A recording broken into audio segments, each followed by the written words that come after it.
ഇരിഞ്ഞാലക്കുടയിൽ വൻ നിക്ഷേപ തട്ടിപ്പ്. ഷെയർ ട്രേഡിംഗിന്റെ പേരിൽ 150 കോടിയോളം രൂപ തട്ടിയതായാണ് പരാതി. ഇരിഞ്ഞാലക്കുട സ്വദേശികളായ ബിബിൻ സി ബാബുവും 2 സഹോദരങ്ങളുമാണ് തട്ടിപ്പ് നടത്തിയത്. ഇരിഞ്ഞാലക്കുടയിലെ ബില്യൺ ബീസ് എന്ന സ്ഥാപനത്തിനെതിരെ നിരവധി പരാതികളാണ് പോലീസിന് ഇതിനോടകം ലഭിച്ചിട്ടുള്ളത്. 32ഓളം പേരുടെ പരാതിയിൽ 6ഓളം പേരുടെ പരാതിയിലാണ് കേസെടുത്തത്. ക്രൈംബ്രാഞ്ചാണ് കേസ് അന്വേഷിക്കുന്നത്. 150 കോടിയോളം രൂപയുടെ തട്ടിപ്പ് നടത്തിയതായാണ് പ്രാഥമിക നിഗമനം.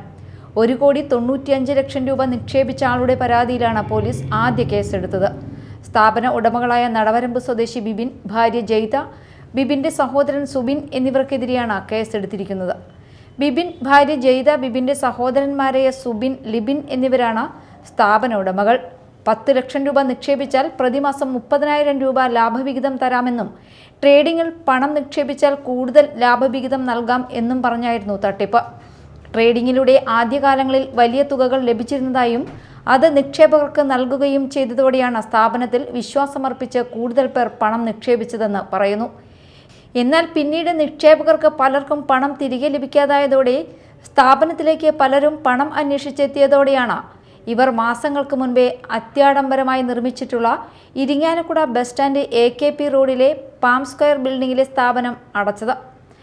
ചാലക്കുടി റോഡിൽ വിശ്വനാഥപുരം ക്ഷേത്രത്തിന് എതിർവശത്തായും ഇവരുടെ സ്ഥാപനം പ്രവർത്തിച്ചിരുന്നു. ഇതും അടച്ചതോടെയാണ് നിക്ഷേപകർ പരാതിയുമായി പോലീസിനെ സമീപിച്ചത്. പണം ലഭിക്കാനുള്ള നിക്ഷേപകരുടെ വാട്സാപ്പ് കൂട്ടായ്മയ്ക്കും രൂപം നൽകിയിട്ടുണ്ട്.